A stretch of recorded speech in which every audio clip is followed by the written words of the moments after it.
Hi hello ಎಲ್ರಿಗೂ ನಮಸ್ಕಾರ. Welcome to the Jaya kitchen. ಇವತ್ತು ಆಲೂಗೆಡ್ಡೆ ಡೀಪ್ ಫ್ರೈ ಮಾಡೋಣ ಅಂತ. ತುಂಬ ಚೆನ್ನಾಗಿರುತ್ತೆ. ಇವಾಗ ಏನಾದ್ರೂ ಅನ್ನ ರಸಮ್ಮು, ಅನ್ನ ಸಾರು, ಇಲ್ಲಾಂದರೆ ಮುದ್ದೆಗೆ ಏನಾದರೂ ನೆಂಚಕ್ಕಿಲ್ಲ ಸೈಡ್ಸ್ಗೆ, ಇಲ್ಲಾಂದರೆ ಸಂಜೆ ಟೈಮ್ ಏನಾದರೂ ತಿನ್ನಬೇಕು ಅನಿಸುತ್ತೆ. ತುಂಬ ಚೆನ್ನಾಗಿರುತ್ತೆ ಇದು ರೆಸಿಪಿ. ಏನು ಒಂದು 5 ನಿಮಿಷದಲ್ಲಿ ಆಗ್ಬಿಡುತ್ತೆ ಅಷ್ಟೇ. ಅದನ್ನು ಹೇಗೆ ಮಾಡೋಣ ಅಂತ ಆಲೂಗೆಡ್ಡೆ ತೊಳೆದು ಸಣ್ಣ ಸಣ್ಣಗೆ ಹಚ್ಕೊಳ್ಳೋಣ. ಈರುಳ್ಳಿ, ಬೆಳ್ಳುಳ್ಳಿ, ಕರಿಬೇವಿನ ಸೊಪ್ಪು. ಇವಾಗ ಒಂದು ಬಾಣಲೆ ಇಟ್ಟು ಬಾಣಲೆ ಕಾಯ್ದ ಮೇಲೆ ಒಂದು ಸ್ವಲ್ಪ ಎಣ್ಣೆ ಹಾಕೋಣ. ಎಣ್ಣೆ ಹಾಕಿದ್ಮೇಲೆ ಸಾಸಿವೆ ಮತ್ತು ಜೀರಿಗೆ ಹಾಕೋಣ. ಸಾಸಿವೆ ಜೀರಿಗೆ ಹಾಕಿದ್ಮೇಲೆ ಬೆಳ್ಳುಳ್ಳಿ ಹಾಕೋಣ. ಒಂದು ಗೆಡ್ಡೆ ಬೆಳ್ಳುಳ್ಳಿ ಹೆಚ್ಕೊಂಡಿದ್ದೀನಿ. ಇಲ್ಲಾಂದ್ರೆ ಜಜ್ಜಾದರೂ ಹಾಕಿ, ಇಲ್ಲಾಂದ್ರೆ ಹಂಗಾದರೂ ಹಾಕಿ, ತುಂಬ ಚೆನ್ನಾಗಿರುತ್ತೆ. ಈರುಳ್ಳಿನ ಇದನ್ನು ಉದ್ದುದಕ್ಕೆ ಹಚ್ಕೋಬೇಕು. ಈರುಳ್ಳಿನೂ ಹಾಕಿ ಇದೆಲ್ಲ ಹಾಕಾದ್ಮೇಲೆ ಚೆನ್ನಾಗಿ ಫ್ರೈ ಮಾಡಬೇಕು. ಇದಕ್ಕೆ ಇಷ್ಟೇ ಇಂಗ್ರೀಡಿಯೆಂಟ್ಸು, ಜಾಸ್ತಿ ಇಂಗ್ರೀಡಿಯೆಂಟ್ಸ್ ಏನಿಲ್ಲ. ಇರಪ್ಪ ಅದು ಇದು ಅಂತಂದ್ಬಿಟ್ಟು ಇಷ್ಟೇ ಹಾಕಿ ಸಾಕು. ಒಟ್ಟಿನಲ್ಲಿ ಇದು ಈರುಳ್ಳಿ ಬೆಳ್ಳುಳ್ಳಿ ಮಾತ್ರ ಚೆನ್ನಾಗಿ ಫ್ರೈ ಮಾಡಬೇಕು ಎಣ್ಣೆಯಲ್ಲೇ. ಇವಾಗ ನಾನು ಕರಿಬೇವಿನ ಸೊಪ್ಪು ಹಾಕ್ಕೊತಾ ಇದ್ದೀನಿ. ಕರಿಬೇವಿನ ಸೊಪ್ಪು ಹಾಕ್ಕೊಂಡು ಚೆನ್ನಾಗಿ ಅದು ಫ್ರೈ ಮಾಡೋಣ. ನೋಡಿ, ಎಣ್ಣೆ ಎಲ್ಲ ಬಿಟ್ಕೋಬೇಕು. ಆ ಥರ ಫ್ರೈ ಆದಮೇಲೆ ನಾವು ಆಲೂಗೆಡ್ಡೆ ಏನು ಹಚ್ಚಿ ತೊಳೆದಿಟ್ಕೊಂಡಿದ್ವಲ್ಲ, ಅದನ್ನು ನಾವು ಹಾಕಿ ಚೆನ್ನಾಗಿ ಎಣ್ಣೆಯಲ್ಲೇ ಫ್ರೈ ಮಾಡೋಣ. ಇದಕ್ಕೆ ನೀರು, ಆಮೇಲೆ ಟೊಮೊಟೊ, ಆಮೇಲೆ ಲೆಮನ್ ಜ್ಯೂಸು ಏನೂ ಹಾಕೋಂಗಿಲ್ಲ, ಇಷ್ಟೇ ಇದಕ್ಕೆ. ಆಮೇಲೆ ಉಪ್ಪು ಹಾಕೋಣ. ಉಪ್ಪು ಹಾಕಿ ಚೆನ್ನಾಗಿ ಫ್ರೈ ಮಾಡೋಣ.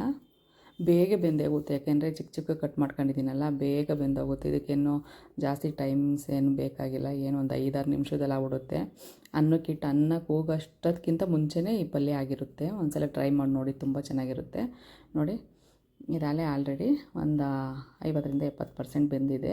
ಇವಾಗ ನಾವು ಧನಿಯಾ ಪುಡಿ, ಚಿಲ್ಲಿ ಪೌಡ್ರು, ಗರಂ ಮಸಾಲ ಮತ್ತು ಏನಾದರೂ ಒಂದು ವೆರೈಟಿ ನಿಮ್ಮದು, ಇವಾಗ ಪಿಜ್ಜಾ ಮಸಾಲೆನೋ ಇಲ್ಲಾಂದರೆ ಚಾಟ್ ಮಸಾಲೆ ಏನಾದರೂ ಇದ್ದರೆ ಅದಕ್ಕೆ ಆ್ಯಡ್ ಮಾಡಿ, ತುಂಬ ಚೆನ್ನಾಗಿರುತ್ತೆ. ಇವಾಗ ನಾನು ಮೇಯ್ನ್ ಇಂಗ್ರೀಡಿಯೆಂಟ್ಸ್ ಅಷ್ಟು ಹಾಕಿದ್ದೀನಿ. ಇವಾಗ ಹಾಕಿ ಚೆನ್ನಾಗಿ ಫ್ರೈ ಮಾಡೋಣ. ನೋಡಿ, ಇದು ನೀಟಾಗಿ ಆಲೂಗೆಡ್ಡೆಗೆ ಒಂದು ಸ್ವಲ್ಪ ಅರಿಶಿನ ಪುಡಿ ಹಾಕೋಣ. ನೀಟಾಗಿ ಆಲೂಗೆಡ್ಡೆಗೆ ಮಸಾಲೆ ಇಟ್ಕೊಂಡಿರ್ತೈತೆ. ಯಾಕೆಂದರೆ ನಾವು ಎಣ್ಣೆ ಒಂದೇ ಹಾಕಿರೋದ್ರಿಂದ ಅದು ತುಂಬ ಕಡಿಮೆ ಹಾಕಿದ್ದೀನಿ, ಅಷ್ಟು ಎಣ್ಣೆ ಏನು ಜಾಸ್ತಿ ಹಾಕಿಲ್ಲ. ನೋಡಿ, ಎಣ್ಣೆಲೇ ಚೆನ್ನಾಗಿ ಬೆಂದಿದೆ ಅದು. ನೋಡಿ, ಒಂಚೂರು ಕೆಳಗಡೆ ಎಣ್ಣೆ ಇರಲ್ಲ, ಎಲ್ಲ ಕ್ಲೀನಾಗಿ ಆಲೂಗೆಡ್ಡೆನೇ ಹೀರ್ಕೊಂಡಿರುತ್ತೆ. ಉಪ್ಪು ಖಾರ ಹುಳಿ ಹಾಕಿರಲ್ಲ, ಉಪ್ಪು ಖಾರ ಎಲ್ಲ ನೀಟಾಗಿ ಆಗಿರುತ್ತೆ. ತುಂಬ ಟೇಸ್ಟಾಗಿರುತ್ತೆ, ತುಂಬ ಚೆನ್ನಾಗಿರುತ್ತೆ. ಒಂದು ಸಲ ಟ್ರೈ ಮಾಡಿ ನೋಡಿ. ನೋಡಿ, ಈ ಥರ ಲಾಸ್ಟಿಗೆ ಕಸ್ತೂರಿ ಮೇಥಿ ಹಾಕೋಣ. ನೀವು ಕೊತ್ತಂಬರಿ ಹಾಕೋಬೋದು, ಆದರೆ ಸ್ವಲ್ಪ ಲೈಟಾಗಿ ಮೆತ್ತಗೆ ಒಂಥರ ಇದಾಗ್ದಂಗೆ ಆಗ್ಬಿಡುತ್ತೆ. ಅದಕ್ಕೆ ಕಸ್ತೂರಿ ಮೇಥಿ ಹಾಕಿ, ಇಲ್ಲಾಂದರೆ ಆವಾಗಲೇ ಬಡಿಸ್ಕೊಂಡು ತಕ್ಷಣಕ್ಕೆ ತಿಂತೀವಿ ಅಂದರೆ ಕೊತ್ತಂಬರಿ ನೀವು ಯೂಸ್ ಮಾಡ್ಕೋಬೋದು. ನೋಡಿ, ಇವಾಗ ರೆಡಿಯಾಗಿದೆ. ಇಷ್ಟಾದರೆ ಸಾಕು. ಸರ್ವಿಂಗ್ ಬೌಲ್ಗೆ ಹಾಕಿ, ಅನ್ನೋ ಜೊತೆ ನಾನು ಮುದ್ದೆ ಮಾಡಿದ್ದೆ. ಮುದ್ದೆಗೆ ನೆಂಚಕ್ಕಿರಲಿಲ್ಲ ಅಂತ ಅಂದ್ಬಿಟ್ಟು ನಾನು ಮಾಡ್ಕೊಂಡಿದ್ದು, ಕ್ವಿಕ್ಕಾಗಿ ಮಾಡ್ಕೊಂಡಿದ್ದೆ. ತುಂಬ ಟೇಸ್ಟಿಯಾಗಿತ್ತು.